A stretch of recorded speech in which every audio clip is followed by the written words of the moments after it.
Alright, hello everyone, welcome back. Welcome back to chess. We're gonna try this again. Last time we did this and it didn't work out very well. We did Lucas Elo, lowest level one, big jump, and we got crushed. We'll do is this fixed Elo? Ufim? Yeah, we'll do fixed Elo now. Starting at 700, fighting Ufim, so hopefully this goes well. If not, we'll see what happens. Let's turn off resigning again, as always, because we want to learn the end game, so we want to play things out at the very end. Okay, to start out, knight f3 blocks pawn to e5. So I guess we'll just do d5. I don't know my theory very well, but I'll just do like basic development then. We'll attack the pawn ostensibly, just get everything set up. Does this bishop even do anything like that? The pawn it quote-unquote attacks is protected, so like we can just keep development, I think, as usual. Like we'll get this knight out first. And then get our bishops out. We'll match. Okay, not actually defending against that bishop at all. So we're good for now. We'll move this pawn up.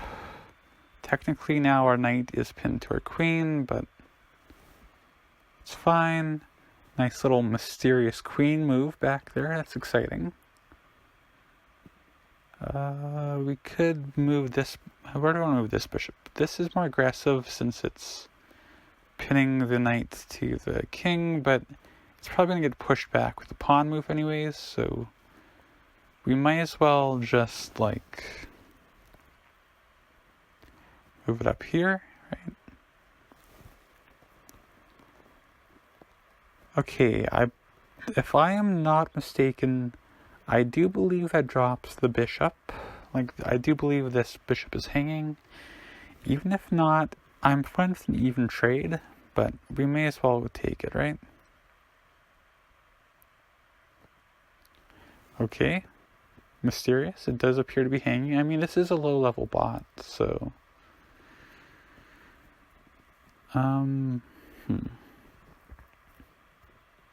honestly, we could trade, but I think it'd be easier to actually just, like, I want to complete my development, so I think I'm going to castle, and if it takes, I will retake. I know technically, formally speaking, the D pawn's worth more than the C pawn, but it's fine. Alright,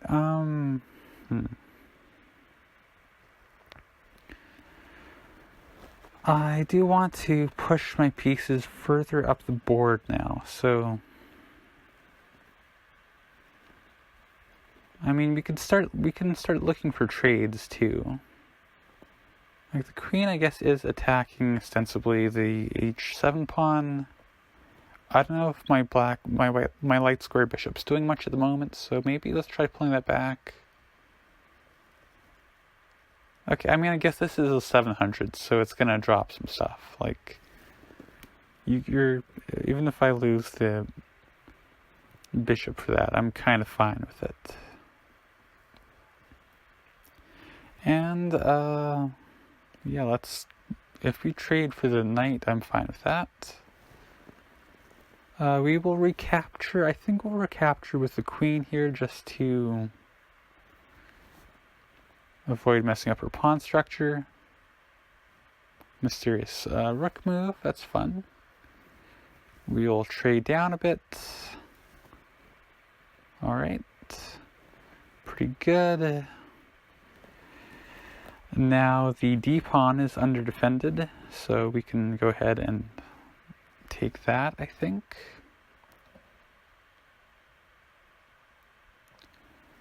Yep, straight up.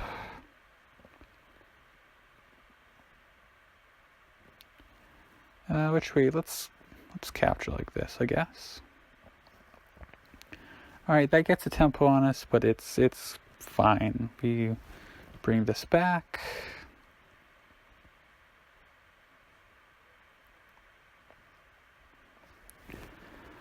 We need to get our rooks into the game. Like, I was thinking we could do something like queen here, queen f3. But I don't think that'll get us too far. Like, it does push his king back here, but as it pushes the king there, but as it stands, I don't think we have a good follow-up, so we may as well just, like,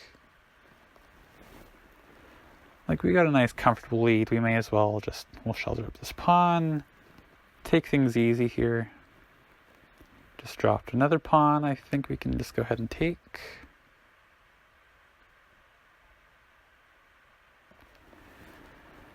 And we don't really even need to move our queen back, right? Like, as it stands, we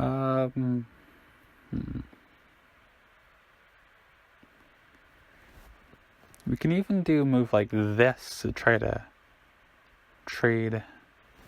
He doesn't go for it, but he does drop another pawn in the process. Never mind, it's a trade. Alright, it does actually make things kind of difficult to defend the a pawn. No, the a pawn is defended. What am I talking about? We should try to trade it off. I'm just looking to see, is there... I don't think there's a way to, like, fork the rooks or anything, so...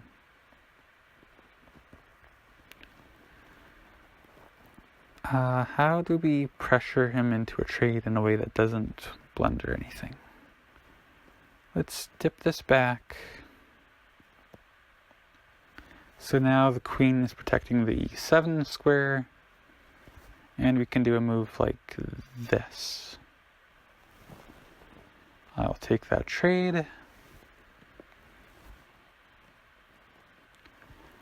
Alright, let's protect these squares so the rook can't come back immediately, and then let's take that file for ourselves. I'm happy to trade down.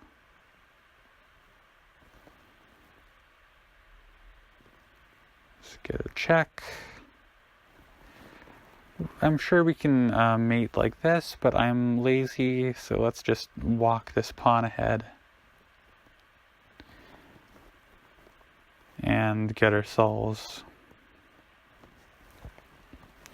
another queen, and then from there it should be pretty easy to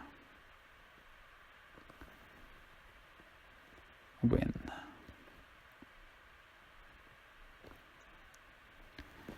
And this is going to be mate very quickly from here. As long as I don't make any horrible mistakes. This is not stalemate because he's got capture. And there we go. Alright, this was a lot easier. Hopefully we should be able to like advance through the levels until we get to about around my level. In case, I'm sure I made a couple inefficiencies, like that one rook capture caught me off guard. I'm not really happy about that, so this was not a perfect game. But let's go ahead and analyze. Let's see how well we did according to Stockfish. Stockfish 13 running locally on my machine, in case I wasn't clear for last time. 15 seconds a move. Aside from the first few moves are pre-instantly because they're all like really quick mates, but yeah, when this is done, we will go ahead and look at the results. Alright, so let's look at the analysis, and yeah, after this move where they drop the bishop, it's pretty obviously just like decisively in my favor. And I guess the correct move in this situation was for them to push their pawn forward, in which they were still slightly winning, but I probably was Looks like I'd played fairly decently up to that point anyways.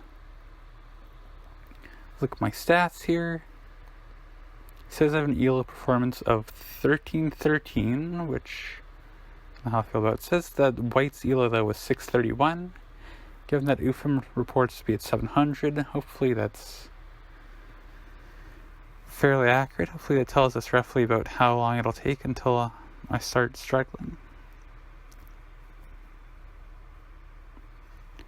And yeah. Otherwise, let's look through all the moves here. Any other just general comments on the moves? Everything checks out so far. This apparently was, I mean, that's a good move. That's obviously the right move.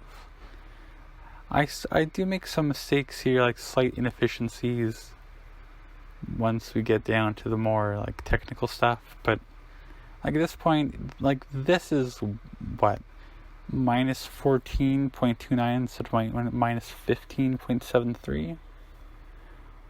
Like I'm not too concerned about any losses like that.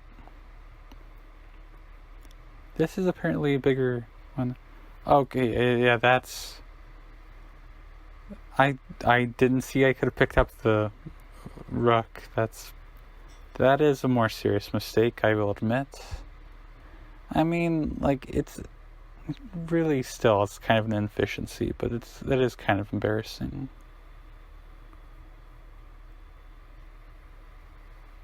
There's problems with like moves like this, where I should have moved my queen forward. I guess just like I pointed out before, I had a mate threat. I couldn't figure out how to expand on it. You just like push pawns and just get stuff in there, I guess. I guess just having that pressure would have been nice. And here I missed... Oh, I guess I didn't miss the pawns hanging. I chose to protect my pawn versus taking theirs. But given that I'm up in material, I should be looking to trade down, so the trade probably would have been preferable.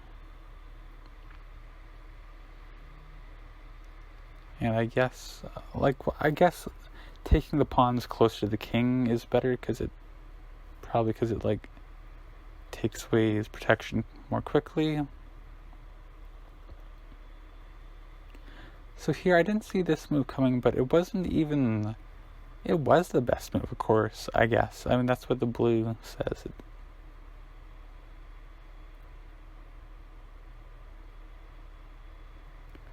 So this was a mistake. I should have... In this position, it would have been more efficient to... I'll give a check and then you get it for free. Another tactic I would have seen, like, I think, to be honest, part of it is that I wasn't particularly looking hard for, like, once I'm ahead enough, I wasn't focused too hard on, like, getting all the fine tactics like that. I mean, you're still better off, like, ideally you should just always be seeing that kind of thing, but it's fine. And then from there, a couple more moves, and it's mate and however many. I don't know if I got like the exact number. Like here, I technically had mate in 3, but I'm futzing around. Okay, missing mate in 1 was kind of bad.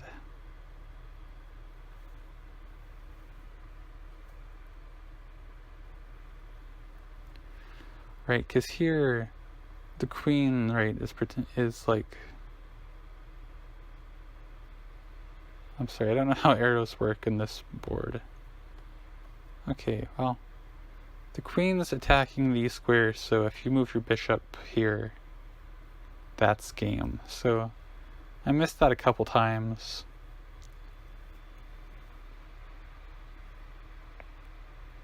Likewise here,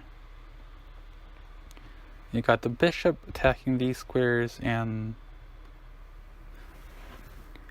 the other one black queen attacking this, so if you move the queen down, you can hit all the relevant squares at the same time. I mean, it's slightly inefficient with my mate, slightly inefficient with my converting my advantage to victory.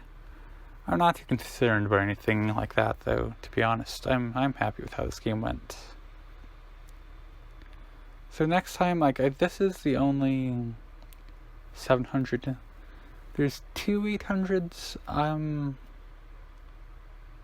Yeah, I think, I was looking, because I don't want to, spend too long just, attacking low-level AIs, but I think, there's only 2 800s and 2 900s, and then 5,000, so I think it'll pace us pretty nicely, actually. As we go on, there gets more and more bots. Obviously, some of these, we're never gonna make it down here. I don't know if I'll ever make it to 2,000, but, we'll have just plenty of time in, the low-mid thousands to play. So yeah, alright, that'll be next time. But, for here, we'll call it, and as always, thank you for watching. Hopefully this was entertaining.